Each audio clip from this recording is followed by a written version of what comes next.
자, 오늘 그리고 또 화제 인물 중에 하나가 김복형이었어요. 네. 김복형은 사실 우리는 좀 의심했던 인물이죠. 왜 의심을 했냐면 이제 조희대 대법원장이 임명을 했다는 차원에서 공교롭게 조희대 대법원장하고 특수관계에 있는 지기현 판사가 전혀 예상 밖의 상식을 깨는 구속 취소 결정을 했기 때문에 이건 뭐지? 이것도 조희대 대법원장이 뭔가 헌법재판소에까지 자기가 추천했었던 김복형을 통해 가지고 이상한 좀 개입을 하려고 했던 게 아닌가, 이제 막연하게 그런 의심이 사실은 있었죠. 그런데 결과적으로 뚜껑이 열리고 보니까 김복형은 국힘당의 억지 논리에 휘둘리는 사람은 아니었다라고 하는 걸 확인이 된 거예요. 네. 의결 정족수 논란과 관련해서 김복형은 국힘당 주장을 배척했습니다. 네.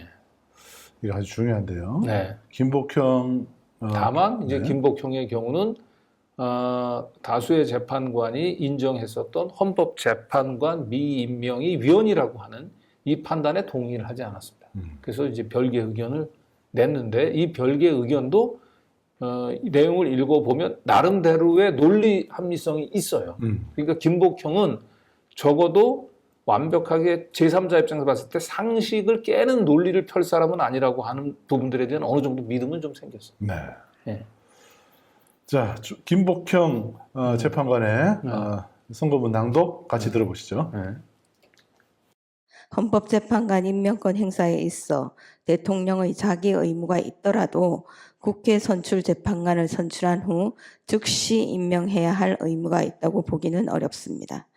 대통령의 헌법재판관 임명 권한의 행사 기한은 국회 선출 재판관이 헌법과 헌법재판소법이 정하는 자격 요건을 구비하였는지 여부나 선출 과정에서 헌법 및 국회법 등 법률을 위반한 하자가 있는지 여부 등을 신중하게 확인하고 검토할 시간 등을 고려한 상당한 기간 내라고 해석하는 것이 타당합니다.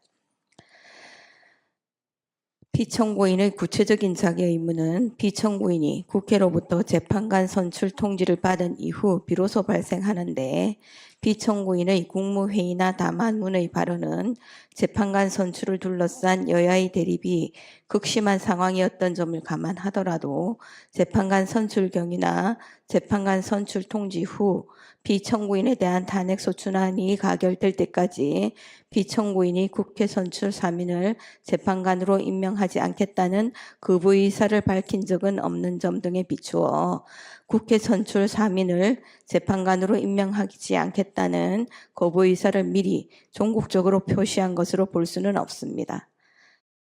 네. 그러니까 이제 이 김복형 재판관의 논리는 뭐냐면 헌법재판관을 이제 선출이 됐다고 해서 곧바로 임명해야 될 의무가 발생하는 것은 아니다라는 거죠. 그 자기 의무가 발생하는 것은 그 선출된 재판관을 통보를 받아서 이제 그때서부터 이제 자기 의무가 발생한다는 거죠. 그런데 탄핵소추안이 의결되기 전까지 부분들은 이제 그 통보를 받지 못했기 때문에 헌법재판관 임명을 종국적으로 안 하겠다라고 이제 선고한 거로 볼 수는 없다라고 이제 판단을 한 거예요. 그러니까 이런 뭐 나름대로 합리성은 있어요. 헌법재판관 선출되기 전에 가능하면 여야가 선출 합의해서 선출되길 바라고, 여야가 합의하지 않으면 나는 선출 안 하겠다라고 했는데, 국회에서 그런 경고에도 불구하고 헌법재판관을 이제 선출을 하고 통지를 했는데, 통지를 받고도 계속해서 임명을 거부했다면 그것은 탄핵 사유가 되지만 그 통지를 받지 못했던 상황에서의 의사 표시를 종국적인 헌법재판관 임명 거부 의사로 보기는 어렵다. 논리는 아쉽긴 하지만 아주 억지 논리는 아니라는 거죠. 그러네요. 그런데 저는 이제 밑에 것보다 요거 대부분 혐의에서 다수 의견과 같이 위법성을 부정했다. 여기 다수 의견과 같이 가고 있다는 거, 김복형 재판관이 이게 중요할 것 같아요. 네. 그리고 아까 얘기했던 대로 그 12.3 계엄에 있어서 한덕수가 명분이 없는, 앞에 생략되어 있는 걸로 보면 불법적인 12.3 계엄의 그 절차적 정당성을 부여하기 위해서 이 표현에 동의를 했다는 거. 여기에서 저는 이제 조금 좀 희망을 걸어보는 거고, 그리고 그 억지에 가까운 그 국힘당의 그 의결 정족수의 논리에 휘둘리지 않았다는 거. 아, 그거 중요하네요. 예, 그게 중요한 거예요. 네, 200석이 아닌 휘둘리지 않았다. 네. 김복형 재판관은 국힘이 주장하는데 따라가지 않았다. 왜냐하면 국힘 중요하죠. 국힘 입장에서는 배신감을 느낄 정도일 거예요, 저는. 왜냐하면 5대 3이 될 수 있는 그 2+1 있잖아요. 네. 그러니까 조한창하고 정영식 플러스 김복형까지 구성이 되면은 네. 사실은 윤석열 탄핵을 막을 수 있는 3명이 된단 말이에요. 네. 그런데 김복형 재판관이 다수 의견에 따라 특히 국힘이 주장하고 있는 그 200석의 주장에 따르지 않았다는 것이 오늘의 가장 중요한 포인트입니다. 그래서 네. 국힘당 의원들의 표정이 어두웠던 건 바로 다른 사람보다도 김복형 재판관의 결정을 보면서 조금 맥이 좀 풀리지 않았을까. 네. 왜냐하면 이제 국힘당 입장에서는 윤석열은 사실상 탄핵 사유가 너무 명백하기 때문에 탄핵 그 절차상 하자로 인해서 각하가 되지 않는 한 그 파면은 불가피하다는 걸 너무 잘 알아요. 네. 그래서 이제 이게 결국 각하가 되려면 이제 3명이 필요하잖아요. 그러면 이제 기대했던 게 내가 보기에는 김복형 재판관이 아니었을까. 네. 그렇죠. 그렇게 이제 기대를 했었는데 결과적으로는 김복형 재판관이 국힘당의 논리는 안 따라갔어요. 안 따라간 거예요. 그러니까 지난번에 이진숙 그때 기각 의견 냈던 4명 있잖아요. 네. 여기 이제 조한창, 정영식은 이제 여기는 이제는 상수가 됐어요. 네. 그런데 여기에 김복형, 김형두가 있는데 김형두는 일단 다수 의견에 대부분 따라갔습니다. 따라가고. 네. 근데 김복현은 약간 소수 의견을 내긴 했는데 여기 이제 헌법재판관 임명 관련해서 다른 의견을 냈고 나머지에 대해서는 대체로 다수 의견에 따라갔단 말이에요. 네. 그리고 특히 200석의 이 억지 논리를 휘둘리지 않았어요. 따라가지 않았다는 거 이게 지금 국힘으로서는 굉장히 아픈 신호가 됐다는 거죠. 네. 네. 그래서 오늘의 키맨은 김복형이었다. 여기 핵심입니다. 네.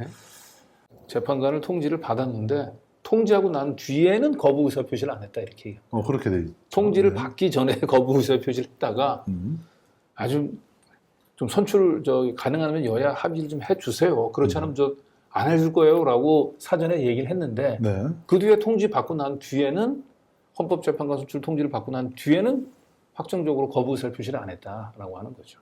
그래서 이 재판관 임명을 거부했다라고 보기 어렵다. 나름대로 그 논리가 있긴 있어요. 그런 부분들은. 네. 그런데 이제 대통령도 아닌 자에게 대통령과 똑같은 지위를 부여해서 의결 정족수를 200석으로 하자는 국힘당의 말도 안 되는 주장.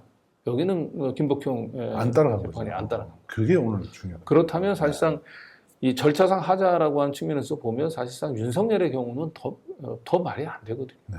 이 논리에 김복형 재판관이 따라갈 리가 없을 거로 보입니다. 그러니까 최소 지금 6명이 윤석열을 파면시킬 가능성이 있다는 것을 이번에 저희가 엿볼 수 있었습니다. 네.